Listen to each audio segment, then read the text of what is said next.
Polisi tengah cari identitas pembuang bayi di pantai Desa Kalala, Ambon.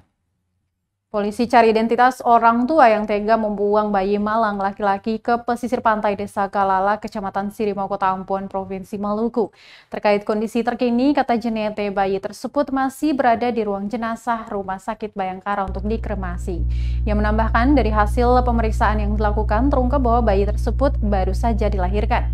Sebab saat ditemukan di tubuh bayi masih terdapat ari-ari.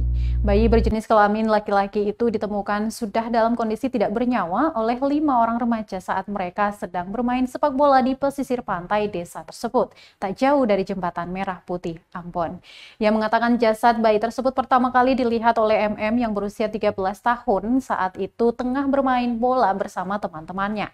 Menurut Jenete, setelah memastikan yang ditemukan adalah jasad bayi, para remaja itu langsung mengangkatnya ke talut yang berada tak jauh dari pantai tersebut.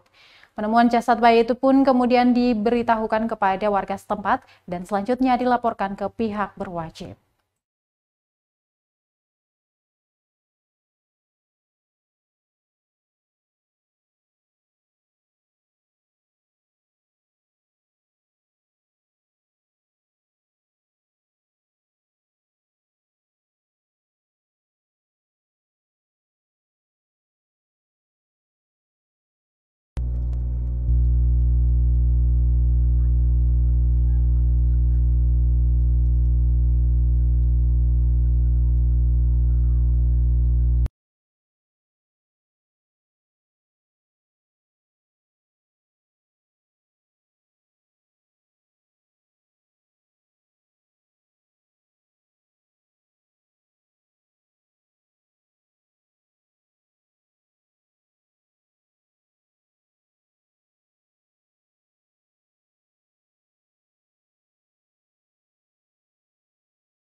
Terima kasih sudah nonton.